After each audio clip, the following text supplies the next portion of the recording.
¿no? Una mirada hacia adelante. Con Roberto Quiabra, ex ministro de Defensa, está ya vía Skype con nosotros para hablar de este tema. ¿Cómo está, señor Quiabra? Buenas tardes, gracias por atendernos. No, gracias a ti, Pamela, buenas tardes. Buenas tardes. A ver, ¿tiene alguna duda de que mañana se le dé el voto de confianza a la investidura al gabinete Martos? Fíjate, si preguntáramos fríamente qué ha cambiado en los 54 congresistas que votaron por el no a la presentación del primer ministro mañana, veríamos que si, como bien señala, la causa fue el ministro de Educación, el ministro de Educación sigue en el gabinete. Lo que ya estamos viendo es que va a enfrentar una interpelación este jueves, donde tendrá que defenderse y ahí el Pleno determinará su situación.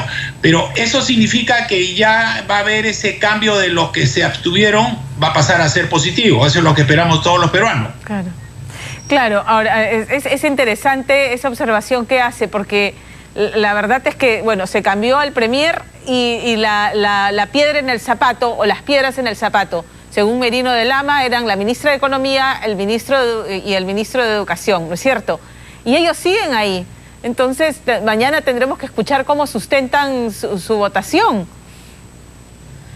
Bueno, en primer lugar tenemos que ver que el primer mensaje que ha dado el presidente es que fue criticado también esa noche, que de las 44 páginas de la exposición solamente habían 2 referidas a la lucha contra la pandemia.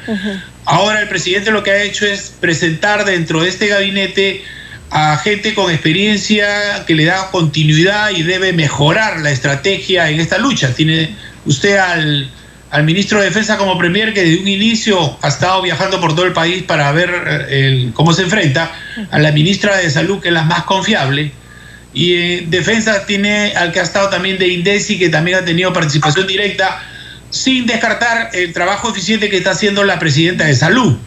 Entonces eso, con un mensaje más directo, donde se debe de presentar las medidas puntuales tipo lista de verificación, con indicadores de medición que le permita también al mismo premier ir viendo si estamos avanzando o no, le va a dar un mensaje diferente al Congreso.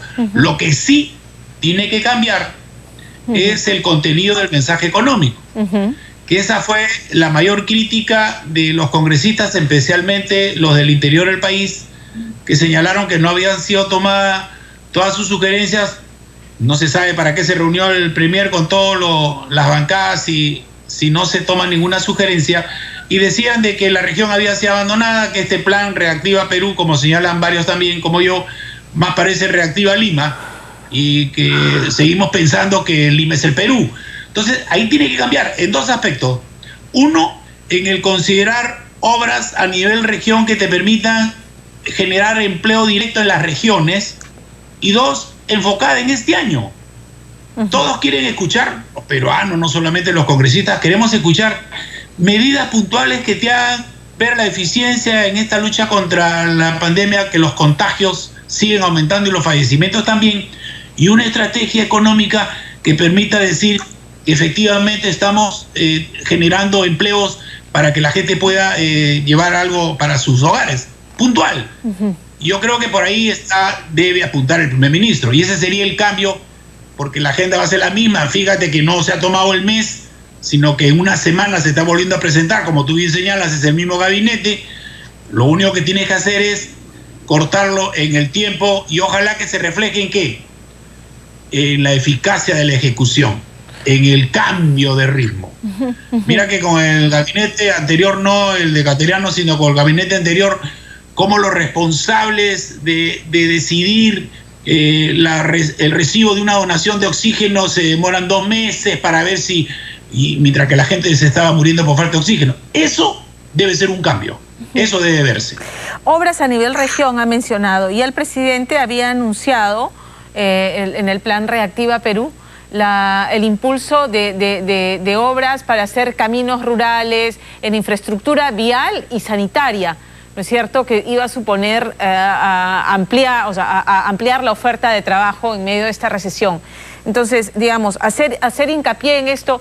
¿Se equivocó Pedro Cateriano al exponer y hablar de la minería como el gran motor reactivador de nuestra economía? Mira, tú ves que en el Congreso hay una o dos bancadas que se oponen totalmente a la minería y ahí tenías tu voto negativo. Pero yo creo que debió enfocar en las 4 fortalezas que tiene nuestro país. Las 4 fortalezas que tiene nuestro país que permite el ingreso de divisas para las construcciones, los programas sociales, es agricultura, minería, pesca y turismo. Yo creo que si él hubiera desarrollado esas 4 fortalezas en una estrategia económica, yo creo que de repente la aprobación hubiera sido diferente. Pero si tú enfocas solamente en una actividad que es importante para el país, pero en una sola actividad más el perfil que él tiene, entonces le das la oportunidad para que la gente te critique, además de que los congresistas señalan que no hay ninguna obra directa que tú señalas, que ya lo dijo el presidente. Lo que ha dicho el presidente hay que ponerlo en ejecución, porque aquí el otro actor que ha dado examen en estos 4 meses y que no está bien aprobado son los gobernadores. La pregunta es, tenemos ya casi 20 años de descentralización con gobernadores. ¿De qué nos están sirviendo los gobernadores? Entonces, para mí, desde un inicio, falló el presidente, porque él, como director de esta emergencia sanitaria nacional, para no decirle guerra, ha debido tener un contacto directo y diario con los gobernadores, empleando el método que estás empleando hoy día, que estamos empleando nosotros. Si el presidente hubiera tenido un contacto directo, hubiera tenido de ellos mismos sus necesidades, para que las necesidades no superen las disposiciones que uno tiene, las disponibilidades que uno tiene, de tal manera de tomar previsiones. Pero vemos nosotros que los gobernadores se comunican a través de los medios de comunicación, con avisos en los diarios. Entonces, yo creo que ahí eso hay que retomar en esta segunda fase de este año que queda, porque todavía no estamos avanzando en la guerra contra el virus. Una estrategia que contemple la relación directa entre el presidente y los gobernadores. Yo no soy partidario de haber puesto comandos COVID, porque le quita responsabilidad al gobernador, pues. Está bien que sea un comando COVID que lo asesore, pero el que decide es el gobernador. Si no, el gobernador se te pone el perfil. Y hemos visto gobernadores que no han empleado el presupuesto de salud y que inclusive han tenido equipamiento guardado en almacenes. Entonces, pero lo que habla de la ineficiencia en la gestión y ejecución de los gobernadores, y de ahí la necesidad, o sea, justamente esa ineficacia en la gestión de los gobernadores hizo que se nombraran comandos COVID, porque no se avanzaba. Vea lo que pasó en Arequipa con el gobernador Cáceres Yica, la región colapsada, y no es que no tuvieran presupuesto para ejecutar. Devuelven presupuesto. Claro, porque mira, esta guerra la tenemos que ganar todos. Esta no es una guerra de gabinete. El presidente es el director de esta guerra. El gabinete es el que te hace el planeamiento, pero los ejecutantes, los que ejecutan la estrategia son, además de las Fuerzas Armadas y Fuerzas Policiales, los gobernadores y los alcaldes. Y después del cambio del ministro de Salud, que la gente decía, ¿cómo vas a cambiarlo? Mira, se cambió el ministro de Salud, al día siguiente se sinceraron las cifras y empezó a participar más activamente la iglesia, las organizaciones sociales y la empresa privada. Y falta el otro componente, que somos nosotros, el compromiso de todos los peruanos, porque esto no lo va a ganar ni el Ejecutivo ni el gobernador, sino todos. Son tres fuerzas que tienen que derrotar al virus. Y ahí tenemos nosotros que las 3 fuerzas estamos en deuda. O